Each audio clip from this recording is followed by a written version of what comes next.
Allez, on est parti pour un point rapide de fin de semaine avec Ethereum qui est à 4180 $ et qui est en train de breaker par le haut son triangle.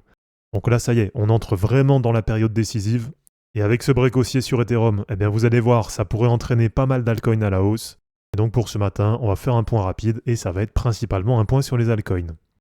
Allez, comme d'habitude, avant de commencer cette vidéo, si ce n'est pas encore fait, pensez à vous abonner, pensez à liker et à commenter cette vidéo pour soutenir la chaîne.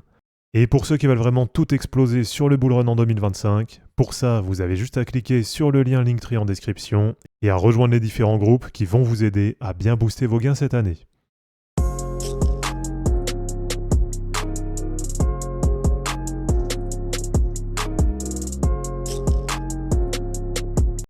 Allez, déjà du côté de Bitcoin, 116 820 $ ce matin, donc très peu de changements par rapport au dernier jour.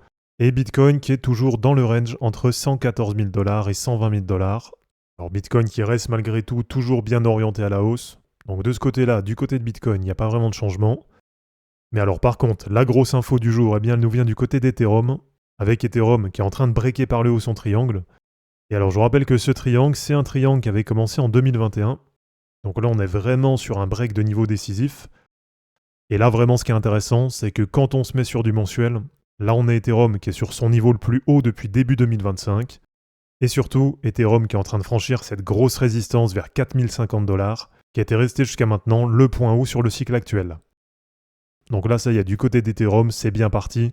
Et d'ailleurs, si on fait un point sur les ETF, eh bien là, une nouvelle fois, sur cette semaine, ça confirme la tendance des dernières semaines, avec pour la 3e semaine consécutive, plus d'inflow sur les ETF Ethereum que sur les ETF Bitcoin. Et il y a 4 semaines, quand on a vu la semaine record, là déjà, on a vu quasiment autant d'inflow sur les ETF Ethereum que sur les ETF Bitcoin. Et alors pour le bilan là sur cette semaine, eh bien du côté des ETF Bitcoin, on a eu un peu plus de 255 millions de $ d'inflow. Donc finalement là du côté de Bitcoin, on voit que ça fait 3 semaines que ça reste quand même globalement assez calme.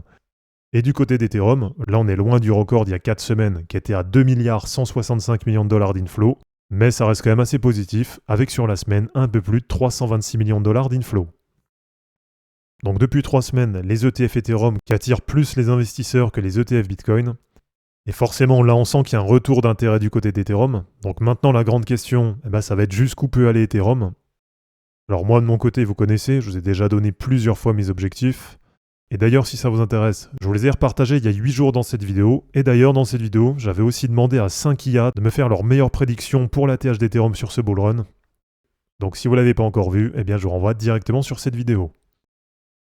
Alors du côté d'Ethereum, avec ce break haussier du triangle qui est en cours, eh bien pour le moment, tant qu'il n'y a pas d'invalidation, donc tant qu'on n'a pas Ethereum qui réintègre ce triangle, eh bien on a maintenant cet objectif de cassure qui est bien activé et qui est à 7800 $. Donc en termes de potentiel, là ça fait pas loin d'un x2 par rapport au moment de la cassure. Et alors ce qui est intéressant, c'est que quand on prend sur du mensuel, et quand on prend notamment sur le RSI, eh bien même si on n'a rien qui garantit qu'on ira aussi haut qu'en 2017 ou qu'en 2021, mais en tout cas on voit que pour le moment il y a encore de la place, et on voit que par exemple mars 2024, donc quand on avait Ethereum qui s'était arrêté sur le haut du triangle, et qui était venu justement sur la résistance vers 4050 $, eh bien on voit qu'à ce moment-là, au niveau du RSI mensuel, on s'était arrêté sur les 70, donc on s'était arrêté juste sur l'entrée de la zone de surachat. Et là, ce qui est vraiment intéressant, c'est que côté prix, on a le break haussier du triangle, mais du côté du RSI, là on voit que pour atteindre la zone de surachat, il y a encore pas mal de marge, avec le RSI mensuel qui est aujourd'hui vers 63, et sachant qu'en 2017 et en 2021, eh bien au moment de la TH d'Ethereum, les 2 fois, c'était aller chercher quasiment 92 sur le RSI mensuel. Donc voilà, pour le moment, on voit que sur du mensuel, là, il n'y a pas du tout de surachat du côté d'Ethereum. Donc même s'il n'y a rien qui garantit que ça ira aussi haut en termes de RSI, là, normalement, on peut se dire qu'il y a encore largement la place pour aller plus haut du côté d'Ethereum. Et alors, si on fait un point sur la alt season, eh bien là, actuellement, on est revenu à 39 altcoins du top 100 qui arrivent à surperformer Bitcoin sur les 90 derniers jours. Donc là, on voit que ça va dans le bon sens, ça continue à augmenter. Sachant que le mois dernier, on était à 28, la semaine dernière, on était à 34. Et là, aujourd'hui, on est maintenant passé à 39. Et alors là, ce qui est vraiment impressionnant, c'est que parmi tout le top 100, Ethereum, c'est la 7e meilleure performance sur les 90 derniers jours. Donc voilà, ça fait plaisir. Et enfin, pour la première fois du cycle, on a Ethereum qui est en train d'emmener les autres altcoins à la hausse. Alors du côté de la Total 2, qui est le market cap total des altcoins, Là, on voit que pour le moment, on n'est pas encore sur un point haut sur le cycle, mais en tout cas, on est en train de s'en approcher. Et sur la Total 3, donc sur les altcoins sans Bitcoin et sans Ethereum, eh bien là, on voit que pour l'instant, c'est toujours bloqué sous la résistance à 1060 milliards de dollars. Et ça aussi, ça va être à suivre sur la fin de semaine. Et normalement, dès que ça va breaker ce niveau, derrière, ça pourrait rapidement partir à la hausse. Donc voilà, dites-moi un peu ce que vous en pensez. Et dites-moi quelle perf vous attendez sur la all season.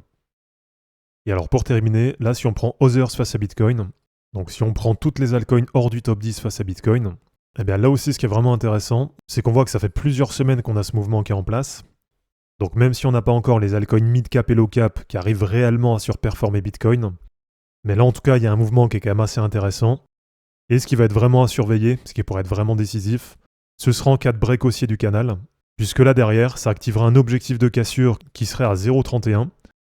Et sachant qu'on est aujourd'hui à 0,13, ça pourrait permettre d'avoir une vraie surperformance des altcoins mid-cap et low-cap face à Bitcoin. Et quand on prend par exemple l'historique en 2021, où là à l'époque c'était passé d'à peu près 0,08 début 2021 jusqu'à un point haut à quasiment 0,50 fin 2021, eh bien on voit que là en termes de perf ça paraît très cohérent, avec en termes de perf un point bas vers 0,10 et éventuellement ce point haut sur l'objectif à 0,31. Allez, pour finir, on va se regarder quelques perfs. Là, j'ai pris les cryptos du top 100 sur 30 jours. Donc, c'est pour vous montrer que sur le top 100, il y a vraiment des super performances. Alors, on a par exemple Conflux CFX plus 174%. Donc, ça, c'est la meilleure performance là sur le top 100. Ethena qui remonte bien, plus 150%. Avec la charte à long terme, là, qui commence vraiment à ressembler à quelque chose. Avec vraiment là, ce gros W qui s'est mis en place. Donc, Ethena, c'est un projet qui est intéressant. Et là, c'est une config qui est plutôt pas mal. Donc vraiment, ça va être un projet à suivre là sur la fin d'année. Alors on a Ethereum sur 30 jours qui nous fait plus 50%. Donc on a Chainlink qu'on a vu l'autre fois qui fait plus 44% sur le mois. Et là c'est vrai qu'on a quand même pas mal de bonnes perfs. Donc on a Ethereum classique aussi qui se réveille un peu. On a INJ qui continue à bien remonter, qui est quasiment revenu à 15 $. Dogecoin et Floki que je vous ai donné plusieurs fois dans d'autres vidéos. Donc là vraiment pas mal de perfs qui sont super intéressantes sur les 30 derniers jours. Donc voilà les amis, c'est terminé pour cette vidéo, j'espère en tout cas que ça vous aura plu. Comme d'habitude, pensez à vous abonner, à liker et à commenter cette vidéo pour soutenir la chaîne. De mon côté, je vous mets tout ça en ligne et je vous dis à bientôt. Ciao!